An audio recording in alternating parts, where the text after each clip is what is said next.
Greetings, programs, and to make up for the sheer pile of disappointment that we had to suffer through last time, I figured I'd take a look at something actually pretty good. So today we have Cyberverse, I believe Battle Class is what they're calling this, Shockwave. So he's effectively Scout Class, just for a quick, get a sense of how big he is. He's about as tall as Overlord's knee. Maybe a little bit taller than Overlord's knee.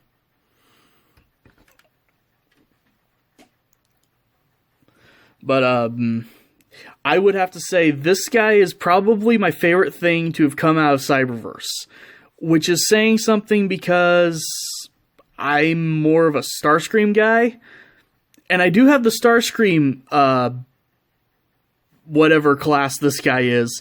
I genuinely don't know what the class size is called. The directions don't say anything. So, I don't have anything official to go on, but anyway, either way, it's a nice little figure.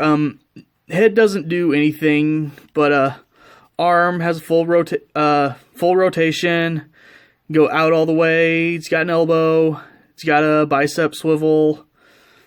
No torso, but he's got, pretty good range on his legs. Can go all the way forward, all the way back. Not quite all the way out, though. Nope, you can't move the ball joint in a specific way to get to go all the way out, but thigh swivel, lot of knee bend. Sure, there's some kind of fun, weird fan mode I can make just with that joint alone, but, for his size, he's actually packing a lot of joints. And another thing that makes this guy kind of cool for a Shockwave figure, if you want to take off this big, long, pink tube, and then remove the gun is actually a separate piece, and you can actually have a Shockwave that has hands. Which is just insane. So, transforming this guy is pretty simple, as you would expect with a Cyberverse Shockwave figure. He turns into a crab tank thing. I'm not even going to bother trying to tell you what to do, because by the time I figured out words for it, I'd already be done, because it really is this simple. It's just kind of fold his head in, fold up the chest, and bend everything around. And then he's a crab tank. Then you can go ahead, take his gun, plug it into his back here, plug the tube back in, and there you go. Now, I know a lot of people really don't care for the Spider Tank mode. They can't do the gun thing that he used to do because, little Billy might decide to go do something stupid if he grows up playing with an alien laser pistol that turns into a robot. But I'm okay with this mode, and actually of all the Cyberverse Shockwaves, I think this one does it the best, actually. So, as you can see, really, really nice lining going through all the little cracks and everything on his front legs here, what was the back side of his arms. Paint goes all the way around, which is actually very rare for anything nowadays. It's actually painted on both sides and the outside.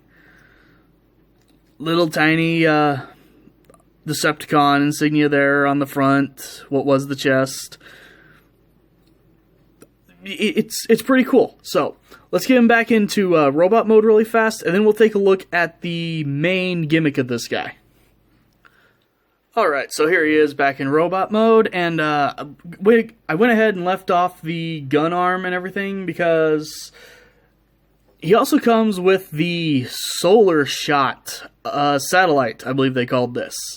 Now, just like the gun, the panels back here and even this whole like radar reflector array in the front. You know, it's all kind of made of that soft rubber.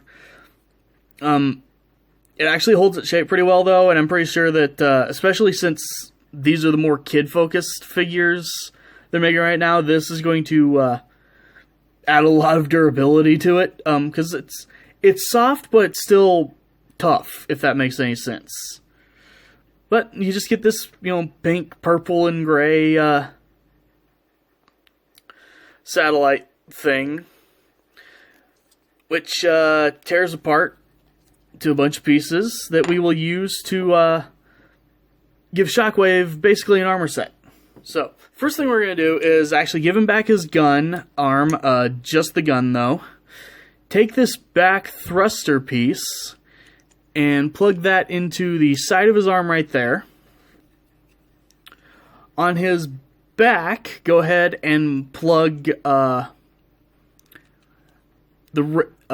solar panels, and there are actually little tabs right here on either side of the peg, the hole for this to peg in, to kind of keep it, you know, straight. So you kind of a little bit of a dragonfly wing thing going on, which, you know, I do kind of like. Then we'll go ahead and we'll take the hose, plug it right back in there, and then bring the other end rather, into either of these. So I usually go with the lower one. Take the front of the satellite and give him a second gun hand. And clearly, if you want, you could do, you know, this on that hand or whatever. It's all pretty generic ports. You could take this and, you know, put it on the side of his arm here if you want, you know. You've got quite a few options on how you do these, but, you know, as per the instructions, it goes this way. If I was smart enough to get it back on.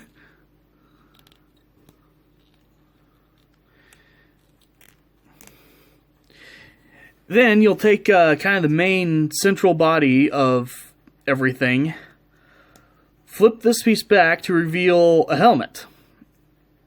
Now, funny enough, all of these armors have this piece that comes down right here. I don't really know of any point of that, but if you want to be a little bit dramatic about putting on the armor, you can just peg it into his shoulders like that before you fold it down and put a helmet on him, and then these two little tabs here will peg into the chest right there. Go ahead and fold this just down as far as it'll go, and you have your fully armored, can't see out of his helmet very well, Shockwave. And I actually, again, I really like this little figure. You know, for the size it is, for what it does, it's pretty cool, actually, you know? Again, I like that you've got kind of options on how you do all the armor and everything. You know, go ahead and move some things around and just give him this insane, everything-destroying cannon arm if you want, you know. There's a lot of little options on this guy. You can even take, like, other armor pieces from the other guys in this line. You know, he's got holes in his legs. You know, there's a bunch of weapon ports on him. You could probably even go grab a Battle Master or Battleizer from Siege and just give me a minute. There we go. Absolute quality content. So, my recommendation, pick this guy up, pick up a Brunt, and be absolutely stupid about it. This has now just become my favorite Transformer ever made. Oh, my word. So, on this ridiculous note, I'm going to end the video here before things get any worse. Thank you for watching, and I will see you guys next time.